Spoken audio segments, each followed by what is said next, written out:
gentlemen, welcome back to the SPL. We're still here on the European side of the games. My name is F. Joined here by DM Brandon. We're actually in Europe right now. Yes, this awesome. desk actually travels through space and time, just like Janus himself. But we're going to be coming into another Janus player, Fnatic Zyrhoes. That's right. I assume that we're not going to see Janus in this matchup, considering if we do, London just hasn't done their homework. I mean, yeah. We've seen a lot of different things, and as we're talking about them, let's take a look on the screen, not just at the Janus player Zyrhoes, but the rest of the squad as well. It's going to be a lot of familiar faces. Well, CaptainTwig, maniaKK, Zyrhoes, Badgah, and Realzx playing for the second time this week. For me, this roster is showing a lot of signs of struggle. I don't think we should count them out. People see this as the strongest team in Europe for the longest time, although I think that title now belongs to Epsilon, at least for the time being. But yes. Remember, every time SK comes into Atlanta as the bottom seed, they wind up like winning. Yes. I was struggling for words right there because you were just so correct. But I'll actually disagree with you on the stutter step. I think up until this point, I would have agreed with you hand over fist. But this week, we've seen a lot of different things coming out of specifically the jungler, which is where their missteps were. Right. I think this is the week that Fnatic really gets their wind beneath their wings. And as they fight against London Conspiracy, we'll see if that momentum is enough to take them into the victor column. So there's two things that can happen here. Either number one, Fnatic takes the 2-0 as expected, or London forces a split. I don't see London getting 2-0 here, but London getting the split could be a big win. This is still technically a newer roster. This team has two replacements for this split, although I love the way that SoggySandal has been playing. I mean, the addition of this dude to the team has changed them completely. It's been a great look with the addition of SoggySandal, not just him, but also some of the other new members, which is interesting when you add it to a core that's so tenured as a dual lane of EmilZy and Shaggyshenk. I mean, you get two sides of the coin. EmilZy and Shaggyshenk have been playing together for what seems like forever. It's crazy because you look at London Conspiracy and you don't think top three in Europe. You just don't. Right. I mean, you think Paradigm, you think Titan, you think Fnatic, you think Epsilon, right? You go through those, but you look at this roster. EmilZy's a genius. Aero is incredible. He always has been. And Shaggyshenk for a while was considered like the best hunter in Europe. There is potential on this team to not only win this set, but to make land. You know, they really remind me of a sort of European denial, not in the way that they play, but in where they lie as far as the scene goes. They're sort of a middle-of-the-pack team that nobody's surprised when they beat the higher-end teams. Right, it's like, that's Xing. That's what Xing does. Exactly. Oh, Shaggyshenk, I remember him. Like, that's what this team is expected to do. But at the same time, they do sit sort of comfortably in that middle of the pack role, and as we have seen the weakening curse change make an impact in our games, Hell is one of the first bans out of the box. Oh man, Khepri got banned. I'm incredibly surprised. Well, Khepri being banned is one of those things where sometimes when newer gods come in, it sort of shows who's done the work and who hasn't, but this time around Fnatic wants no business. I think everyone shared that sentiment in the beginning of the week, and they're like, all right, that's just enough of this. Jigs, combat res. Get out of here. Thor going to be taken away. Not a character we see in the ban phase all that much these days. He is very strong, and he brings a lot of different things to a team. It's one of those, it's surprising to see Thor banned, but got no problem This with character, me, is like the focal point of balance. Him and Agni are in just perfect positions. They're not overpowered. They're certainly not underpowered. They bring CC. They bring a lot of damage. They bring control. Right. I mean, they're just great characters, and it's safe to ban them. And if the question mark for Fnatic is the jungle role of CaptainTwig, Thor is also a very safe pick as far as play is concerned. It's true. He's got his intricacies, but winds up being sort of a nice fallback character. And as we talked about beforehand, Janus being picked up not for Fnatic. Right. London uses their first pick to not only grab this for Aero, but more importantly, to take it away from Zyrhoes. The issue here, the big bad Monkey King still on the table. Everyone has been running this god. His win rate is through the roof. And we're going to start off with Neith. Okay, so that's still another pick left. Fnatic might go that route. Now, it's worth saying, we just got to watch Paradigm, which has Trickstank, sort of the king of the warrior supports. Badgah, not quite in that same realm, likes his Guardians, but maniaKK, on the other hand, no problem taking that Wukong. But not yet. We're going to see Sylvanus picked up very early. Now, this is a character that was considered first pick, first ban potential, and kind of has fallen to the wayside. Remember, Weakening Curse has been made less effective, received a negative adjustment. Ullr going to be taken away in the very beginning as well. Still no Wukong. Again, early pick for Ullr. Character that usually, I mean, he's not given much ban respect as far as that's concerned. He does have a potent kit, but it tends to be more execution-oriented, so it's sort of a flavor pick for a lot of players. Ymir. Haven't seen Ymir in a while, even in Europe. And Europe is the place that really likes Ymir. Europe likes Ymir and Ares a lot specifically. They tend to lean towards these aggressive supports. So Ymir being picked up. Wow. Interesting that we still don't see Wukong though. 16% pick rate. I wouldn't have expected it to be that low, this split. But then again, I guess we haven't seen him. Kuang coming back in here did again receive some negative adjustments or nerfs. Wildstorm losing, I think, some scaling. A little bit, yeah. Yeah. But the top end damage is still cooldown, there. right? It went to 7 seconds. Is that what happened? Yep, just a little bit. That's harsh. The top end is still there. He still does what Kuang wants to do at the end of the day. So maybe not that must-ban, must-pick #1 character, but... A Wheelish got banned with no knockups. This is either a massive amount of homework done or just a gut shot, right? Aphrodite getting taken away, I think, is very intelligent. Aphrodite attached to Kuang is probably the last thing in the game you want to fight. Exactly, and don't forget, I believe I said it last time we watched Fnatic play, maniaKK has really embraced this role of Hercules, Osiris, and Wukong, but he came into the scene playing primarily healers. Right, he was Hell, Chang'e, Aphrodite, Ra. Yep. A lot of it, a lot of it. And then he kind of switched over to start playing these warriors, because remember, all in all, he's a joust player. Yeah. He earned most of his chops from playing in 1v1, where healers are very strong. There is the Monkey King himself. Wukong gets locked in for Fnatic. And with the Aphrodite ban and the Hell ban, it's pretty much secured that Wukong will be going into the solo lane on maniaKK. So, again, leaving the healers behind despite their time in the sun right now as far as the meta is concerned with the changes to Weakening Curse. maniaKK will be picking up the Monkey King, option over to London Conspiracy for their last 2 picks, and Kumbakharna. Yes, finally.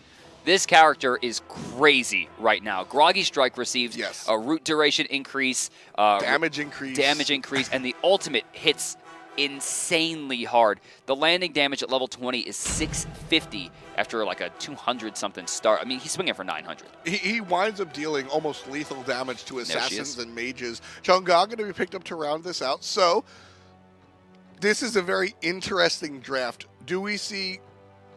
I wish we could see the Kumbakharna in the solo lane, but the Chang'e is telling me he's going there. This spells to me that we're going to see mid-Neith. We know that Zyrhoes likes to play this. It has fallen out of the mid a little bit. I'm not sure if we're going to see a Bluestone or him rush stacking items, but it looks like Neith will be mid here. Kuang into the jungle. Wukong going to be going solo with Freya probably being your ADC. Now, Freya Wukong was one of the old lanes. If it wasn't for the Sylvanus here, I would venture to see that second pick go in the solo lane. Back when 2v2 first got started, Freya Wukong was tied with Aphrodite Kali as the best. Banish dropping down into Tiger Stun is just like, you will die. It's incredible. I mean, that's really what we saw when the warrior supports were big. That was one of the more potent lanes, but this is now 2015, so we're going to see Sylvanus paired up with Realzx in that long lane on the Freya and Badgah, respectively. And then maniaKK will find himself in the long lane, or the short lane, rather, on the Wukong that we talked so much about. Oh, blink in, Groggy Strike. Not going to have too much follow-up there. EmilZy will spend a 90-second cooldown, but it's very unlikely he'll need it in the next 90. Worth a shot. You know, you go for it. If you don't, hopefully there's some sort of follow-up. If not, no big deal. Nothing earned, nothing lost. Can we actually hover? I'm not exactly the sure about the damage numbers. On Kumbakharna, let's check out Groggy Strike here. As swinging for 70 as opposed to throwback, please. The one ability is going to be, also 70. Exactly the same. So not a big difference. Not at all. Good start for EmilZy. Understanding the character. And one of the things that if you haven't been, well, even if you have been watching, you haven't been seeing much Kumbakharna. As we said, he was just recently changed. So one of the big things about Kumbakharna, his sort of identity, is the ultimate peeler. He has a lot of tools in that kit to really help him out in that regard. It's obnoxious. If he goes into full cooldown reduction, Mesmerize goes down to like, I think an 8-second cooldown or something similarly ridiculous. And it stuns you for, or rather messes you for like 3 seconds. And if it breaks you, if someone breaks you out of the mez before it's over, you get attack speed slowed. And slowed, like it's a nightmare.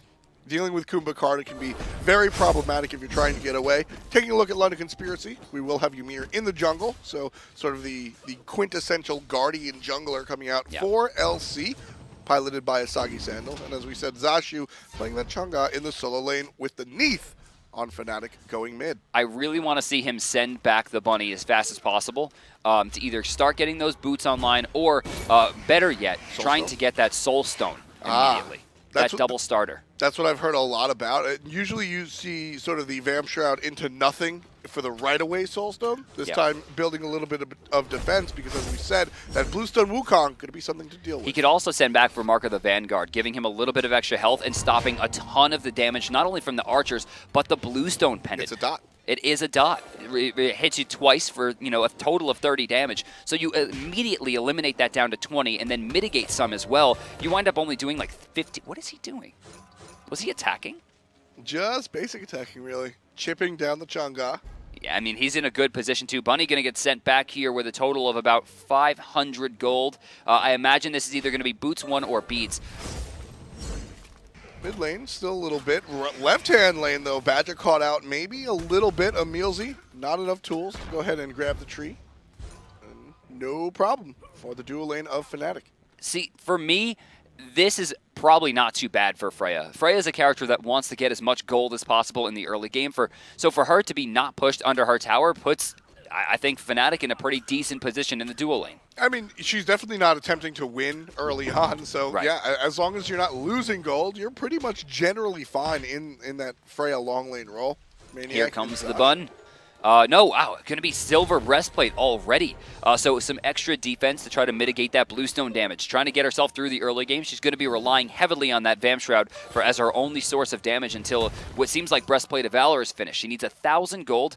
You see gold in hand right now. She's already at 540, so that bunny's going back pretty soon. So going for the more defensive build rather than what we used to see out of Chang'e, the more power-based build, how does this really differ as far as what this character can bring to the table? Well, it's going to be harder for her to clear the wave, which makes her more susceptible to ganks. But considering the fact that maniaK's not going to have the same level of damage, they'll be relying a lot on CaptainTwig on the side of Fnatic to make sure that those ganks go off. Now, Chang'e can use her too to get away. There's not a lot of CC on the side of Fnatic towards at least going towards that lane. Expect that the World Weaver is going to be used if they're going to go for the gank potential. If I were Fnatic, though, I'd be looking at Ullr. No CC immunity, no beads at this point. I'd be trying to rush him down.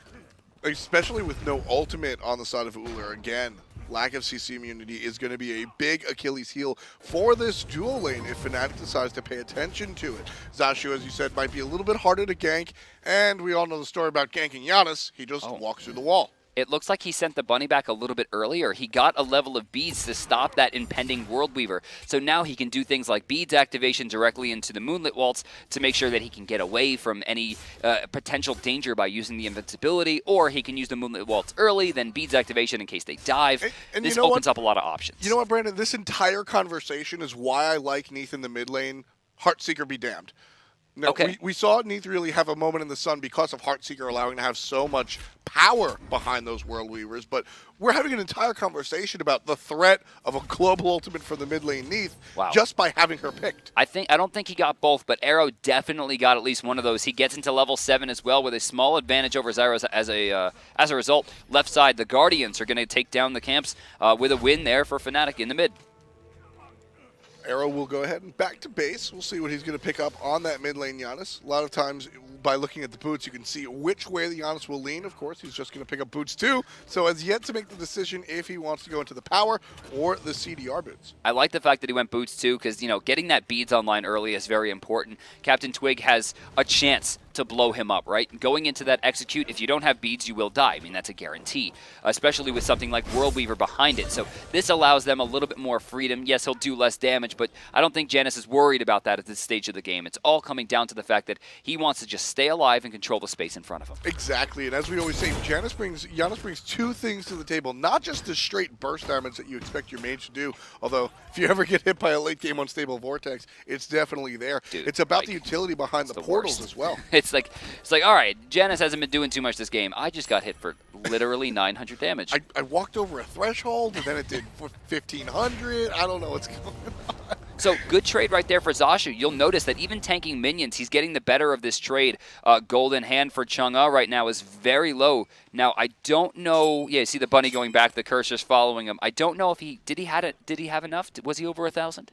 Didn't look like it. Because it's 1,000 gold to finish the item up. It could be looking maybe even just for boots too. He might just keep the silver breastplate. We'll find out when the bunny gets back. Almost for EmilZy as he chases the jungler of Fnatic into the back jungle.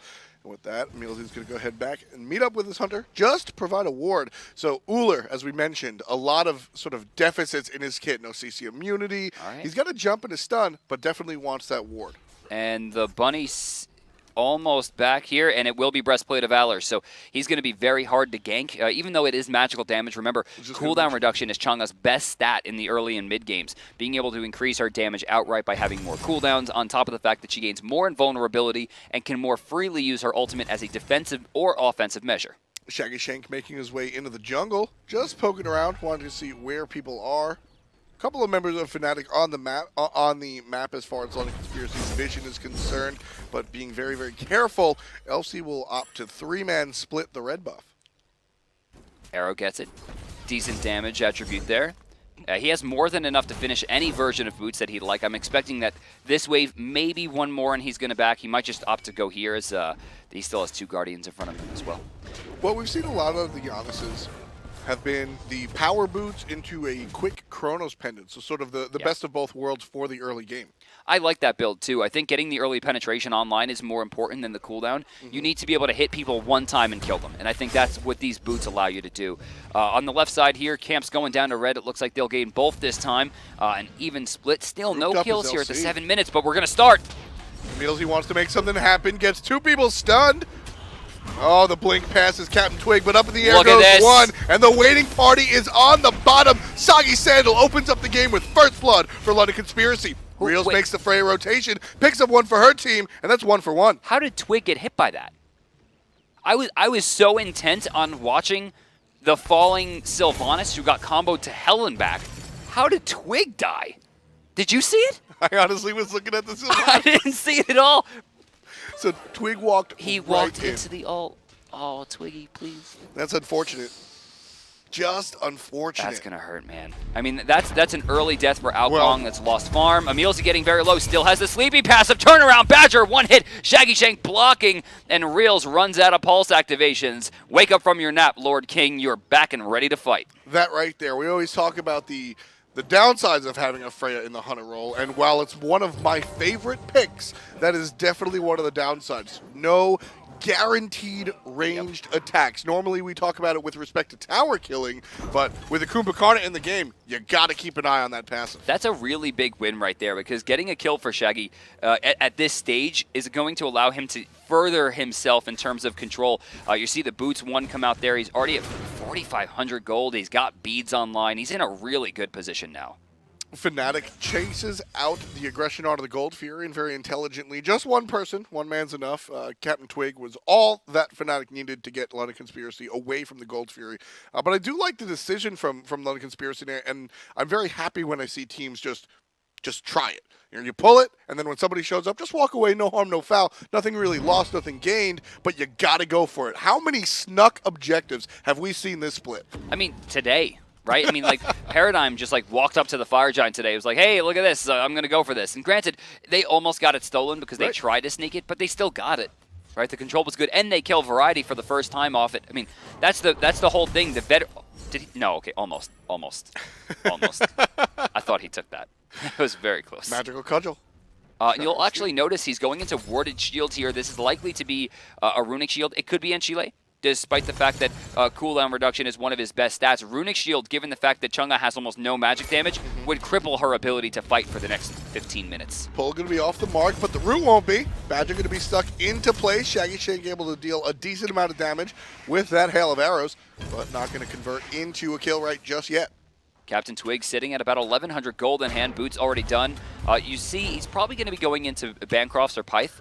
He will have enough for Talent Trinket on his next back, so it's in his nature now to be aggressive. He wants to try to rotate around the map and find a kill, because if he's able to get something and put himself at low health, that back becomes even more valuable because he gets something out of it. Able to just rotate, and that Talent Trinket, we spoke about it yesterday. Bancroft on some of the more squishy characters, not really the way to go, but when you have so many exits and so many options to really get out of jail, it's an interesting look if you want to boost your damage. See, I like the idea of Pyth and Bancrofts being built on the Kuang and the Freya. Either one can take either item, right? As long as there's a Pyth between them, they both do amazing things with lifesteal. They both do amazing things with burst damage, and that's a very valuable item in this market. I particularly love it on Freya because of the way it interacts with the passive. You get both lifesteal items. Right. Freya's passive naturally gives herself a boost to lifesteal. And don't forget, all magic abilities suffer from a 33% coefficient on lifesteal, but not Freya's because Pulse Irradiate is single target. That's right. Now, same thing. Pythagorean's Piece has a huge boost on the left side as there are 4 magical users. Zashu in a lot of trouble there. He's going to get picked off. Exactly what we talked about. CaptainTwig comes over and shows his face, and help from Zyrhoes without even showing up. The long world weave converts the kill into another one. Kill's tied up, and LC makes the rotation, but they're just too slow. You can't beat a speeding bullet. All right, so Irradiate gets popped here. He's chasing Shaggy down. Nice. Banish. Pulse coming back up in just a few seconds. Will it be enough? A lot of damage on the Shaggyshenk. There's a stun coming out from Ullr, but Badgah comes in to seal the deal. Reels up in the sky to make sure that the tower goes onto the carry itself. And he's up. We're going to see a portal. No, Unstable Vortex. Okay, I guess that portal, right, through space and time was already down. So we're going to see him try for it. Unstable Vortex coming up in a second here. Does he have the line? He does. 1-for-1 trade. Great peel coming out from Badgah onto the EmilZy support, but just not enough. Aero able to put out just constant damage of that Unstable Vortex. We'll see the Janus back. EmilZy's completely caught. His team has left him. He doesn't have a way. His ultimate has already been used. Groggy Strike's not going to hit. Throwback's not coming up for 8 seconds. They need to catch this. This rotation is big. They have both the jungler and the mid lane. They don't got it. Not going to be able to catch the speeding fat man. Did you see what happened there? The Talaria boots or Traveler shoes kicked in. Remember, guys, the passive, aside from getting gold, if you're out of combat, you move faster. It's like he moved a lot faster. It's like VTech in an old Honda. But during that engagement, right-hand side, Fnatic already with a win in the solo lane. First rubble goes away to maniaKK, and Zashu forced out underneath his tier 2. Right, Chang'e still having a hard time early game. Wukong doing a great job of keeping that pressure on. I like the fact that they, used the double ultimate over in the right side to make sure that Zashu fell, just so they stop him from locking himself under the tower. It's a better chance for Zashu to freeze the wave, but this also gives extreme license to maniaKK to start rotating around the map, especially considering the fact that he went into the teleport. Now, he went into a talisman there, but he traded it out instead for, it looks like he's going to be going into Jones. And it looks like London Conspiracy is going to be going into Zyrhoes, but CaptainTwig is here to provide some sort of sustain. Damage coming out from the assassin, but it's on the support. EmilZy will take the brunt of that damage and find himself at about 90% HP. Good use of beads there. A little bit later, and that probably would have been a kill. And the beads activation not only stops the portal, but the Groggy Strike and the freeze all at the same time. He does take some damage, but all in all, I mean, that was the best use of beads you're going to see today. This solo lane Bluestone Sun Wukong has dominated so many of these matches, Brandon, not just in Europe, but also in North America. We're taking a look again. This is what we're talking about. How much damage the King of the Monkeys is able to put on Chang'e right now. And she's doing a decent amount back to him, but I think that's also with the minions involved. How do you control this Sun Wukong? I mean, you can't. I mean, that's why he's getting picked up so often. The only choice is for SoggySandal to rotate, but I mean, Ymir against Wukong isn't that big of a deal because it's so easy for the bird or the ox to get away from the wall. I mean, that's a big part of it. The freeze only lasts for a small amount of time. It's up to him to stop the animals outright, and the only way to do that is to get an angled, almost shelved wall against the outer rim of the map. And if you don't get that perfectly, he just escapes from you every time. This is why we don't see SoggySandal rotating to this lane all that often. It's just not worth it. You'll see that a lot when it comes to junglers with respects to just tanky guys in the solo. Where it's an Osiris versus a Hercules, unless it's the Thanatos or an Kuang with executes, you usually don't see people visit that solo lane. So just for the same idea with the Wukong, it's going to be just a little bit too hard for this Ymir to put in work, so might as well be elsewhere where he can actually impact the game. We're going to talk a little bit more about Zashu as we check in with him once again. maniaKK moving forward, always making sure he's poking the wave and the Chang'e at the same time. Although there is some return damage, he's trying to answer back as much as possible. But after missing that cudgel, he's going to walk away and let Chang'e farm up a little bit. What I do like about Zashu now, he's behind 1,000 gold, and that's a large part of being stuck on the tier 1 tower for so long. But he's kept up in levels, so only suffering 1 death, and that was with 3 different ultimates, but able to stay involved as far as the experience is concerned, is a good look for where your Chang'e wants to be coming out of the solo. Damage coming through. Zyrhoes in trouble. Backflip and beads already down here as EmilZy turns out. We're going to see a lot of damage coming to Realzx. He's going to be forced to the sky here. Does it just in time as CaptainTwig finds Sandal. Damage coming through. His arrow barely escapes here. I don't think Cudgel's going to find that. EmilZy will find himself surrounded by 3.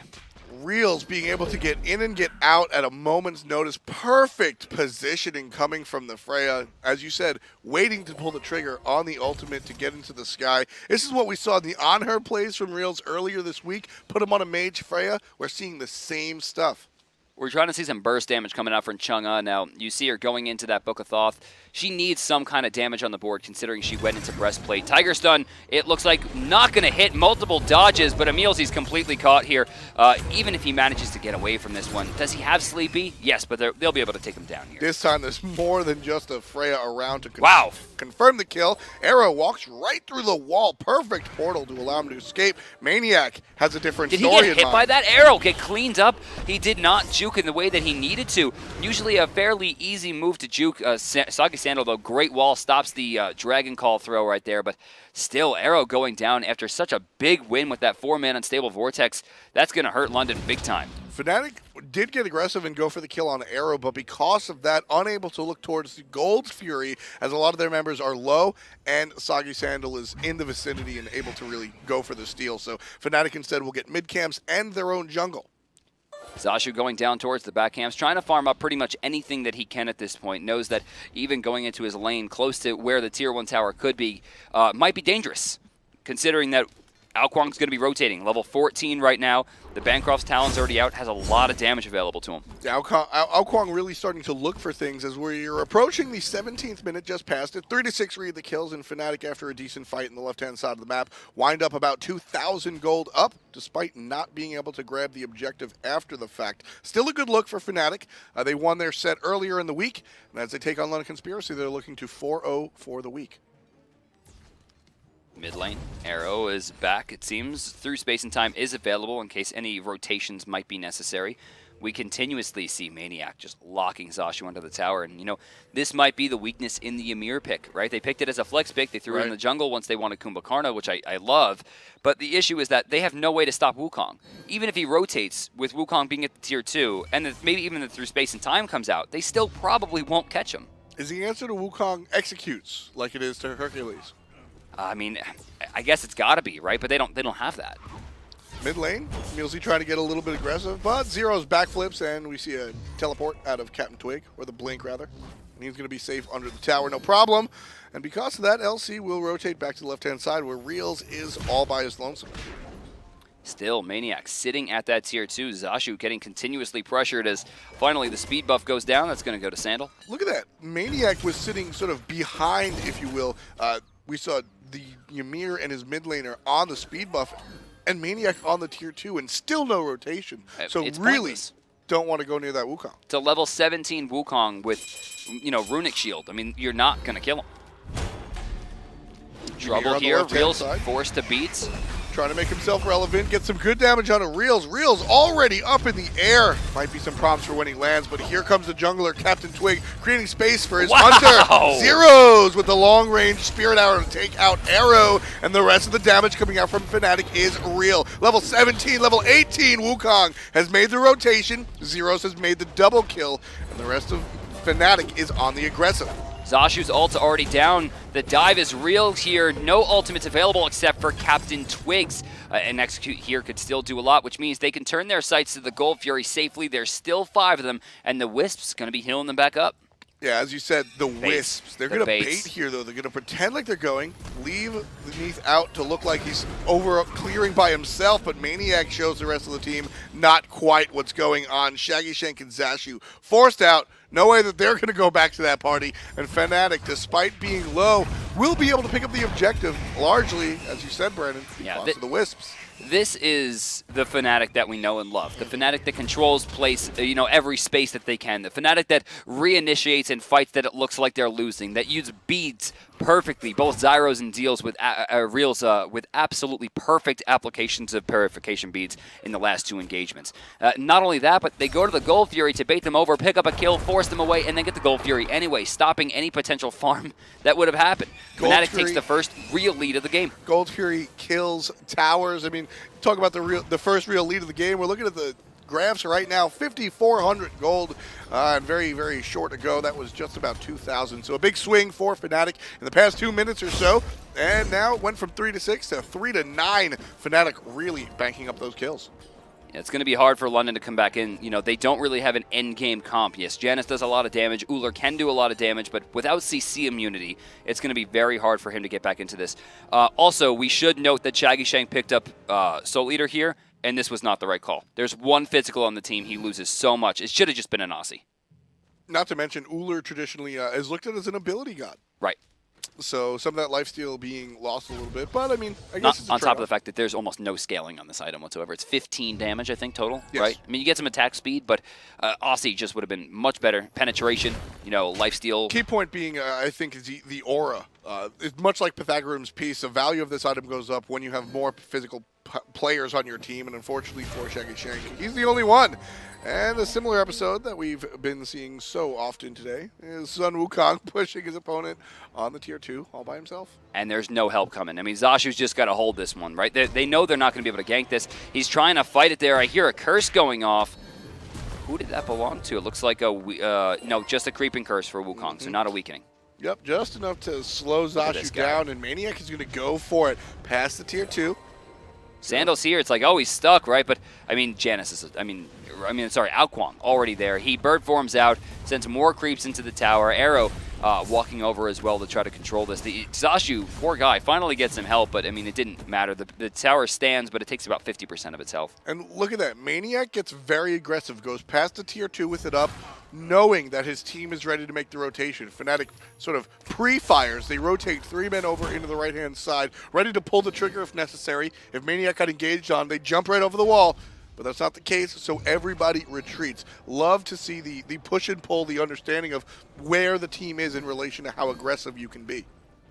ASoggySandal going into the Ethereal Staff right after the Hide of the Urchin. No stacks on that Hide, but the health that it gives will actually increase his damage thanks to the Ethereal Staff passive. Looking at Ymir, actually no, we're looking at EmilZy here. I wonder what he's going to choose. Yeah, I knew he was cooking up something. Early application from beads. Can they make something happen? Shaggyshenk already toast from Zyrhoes all the way in the middle lane. 3 members from Fnatic here, and they're ready to keep on fighting. Freeze on a maniaKK is strong, and the wall is even stronger. I mean, because of that, maniaKK has gotten to build into a pretty large amount of magical reduction in terms of damage and protection. I mean, he's just untouchable to 4 magic users. With Ullr being dead, there's nothing they could do. Unconcerned is the Monkey King, not something we are unheard of seeing. Fnatic will take out the left-hand tier 1 tower and put themselves even further in the lead. That's 6,000 as they continue to push down the left-hand side. Zyrhoes rushing in there. You hear maniaKK landing that stun onto EmilZy as well, who's taking a lot of damage. Only ultimate available here is going to be ASoggySandal's. He's going to try for it as best he can, doing decent damage, but he's stuck out of position here. He's not super tanky, although he is trying to be. He gets picked off pretty quickly. CaptainTwig finding another kill in the back line. EmilZy sent into nap time again. Great freeze coming out from ASoggySandal. He got 3, he dealt damage to 2 after the fact, but unfortunately, maniaKK and Twig were on the front side of his tower, killing everyone that would think about following up. They're going right into the Phoenix here. Ullr is by himself. Janus finally coming back here. Do they have enough damage, and does Aero have the defense? They do have enough damage. Goes down. Wow. First Phoenix of the game at the 24-minute mark goes to Fnatic as they just barreled down that left lane, Brandon. And look at this. Down mid lane, CaptainTwig has already been setting up in case they want to try to make the attack here. In mid lane, CaptainTwig actually forced to jump away there as we see a portal bringing Aero deep down the lane, trying to find that damage. But it's, as you said, it's the positioning that we saw just there in case Fnatic wanted the option to go to mid. These are confidence plays that we didn't see out of Twig up until this point. This is largely why I'm saying with Twig out of this slump, Brandon, we're seeing Fnatic sort of as many of their fans are used to seeing them in top form. So he's starting up the Gold Fury. EmilZy doesn't sniff this out. He doesn't recognize that they're going for it. Will he? Oh my god, they're doing the purple buff. Zyrhoes alone, though. No one seems to be helping him. Gold Fury reaches under half. 50% on the gold. 40% on the gold. Still no idea. Oh, they're not going to see it. Look, Ymir will show up. The Gold Fury, 10%. If he's got a blink, this could be stolen, but Fnatic just a little bit too fast. Soggy rotates over just to watch it die. Another 1,500 gold. Ziden to the graphs. Well, Fnatic have passed that 10,000 gold mark of death that I like to call it. Very rarely do we see teams really swing back from this. Still a possibility, especially with Fire Giant on the board. But once you reach that 10,000 mark, Brandon, you start to see 1.5 items over your opposition, and that can really create a separation that makes it difficult to fight on anything but a tower. In some cases, it's even a full item, like how there's a Soul Eater on Zyrhoes right now compared to the Soul Eater on Ullr. Not only is it worth more because she's giving more of that damage out, but it's also put onto a character who can use it a little bit better. Right, and you take into account that she has 2,000 gold over what is technically her, even though it's 1,700. It's close to a free activation. That's incredible. Zashu caught out one more time. Here comes the rest of London Conspiracy. Might be able to punish Fnatic for going deep. All Fnatic has is a solo laner since the jungler have already gotten away. World Weaver going to come out defensively, and we will see maniaKK slink back into the jungle with the rest of his friends. I love the way that maniaKK played that too. He was acting and gesturing as if he was going to run down the lane, and as soon as SoggySandal got close, he just did a quick 180, oxed right through him to knock him up and stop any stun potential, and then got out of there cleanly. It allowed his team to get over there as fast as possible. Fnatic's here in the right side jungle as London Conspiracy groups up with 4 people in order just to secure their speed buff. They'll take a look at the Fire Giant, which Fnatic is posturing around, looking for an opportunity maybe. SoggySandal caught out on the right side. Oh, I'm sorry. Zyrhoes just backed and bought a full Rage. This is what we were talking about. So there's a Rage in the place of a Bluestone. So a massive damage increase and huge potential of crit on top of Zyrhoes right now. That crit can be very scary, especially when you consider the raw damage that Transcendence is going to be building. The crit coming out from Neith is a big threat. Right side. EmilZy still has his Mesmerize. Double people, but EmilZy all by his lonesome. He might even be straight body blocked. Walks out with the epic uppercut. He'll be able to get out no problem, but maniaKK still giving chase, largely just to create space for his team to continue dealing damage to the tower. Shaggyshenk takes out maniaKK on the front line. Not enough for Fnatic to take out the tier 2. It's still alive. It just falls, so they get what they want, but will it be too much traded? They've already lost 1. London Conspiracy not pushing their advantage. So 1 for the tower, but it's maniaKK on Wukong. That's his first death of the game. I think that was actually a good trade for Fnatic. I think maniaKK could have avoided that death had he ulted a little bit sooner, right? But everyone still has ults available. Oh, that heal from Chang'e just barely saving him. CaptainTwig, does he have speed buff? I don't know, he doesn't, and SoggySandal does, so he's out of there.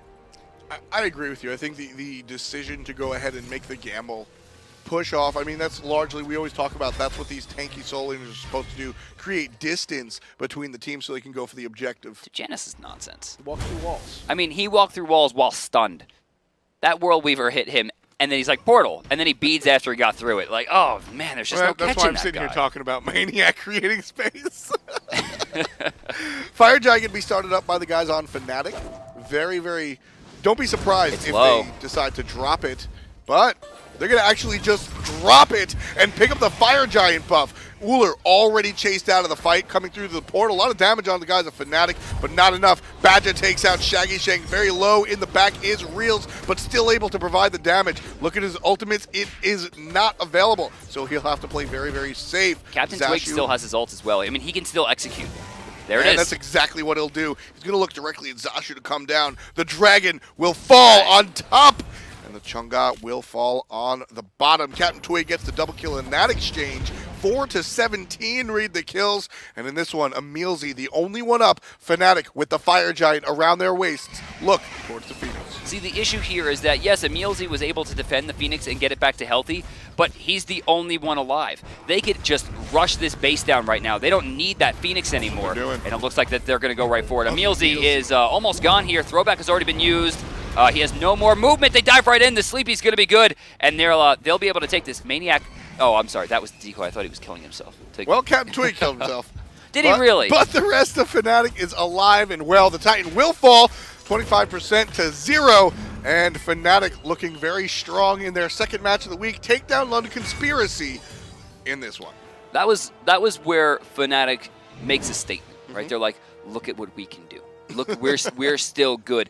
Kuang gets nerfed. CaptainTwig still plays him very well. Zyrhoes like, you take my Janus, I have options. And this is we've seen the Neith come out for Zyrhoes before, and it's really doing work. This was the first blood, and it went the way of London Conspiracy. This hurts me because it's all about Sylvanus, right? We're watching Sylvanus, and then hey, Twig's dead.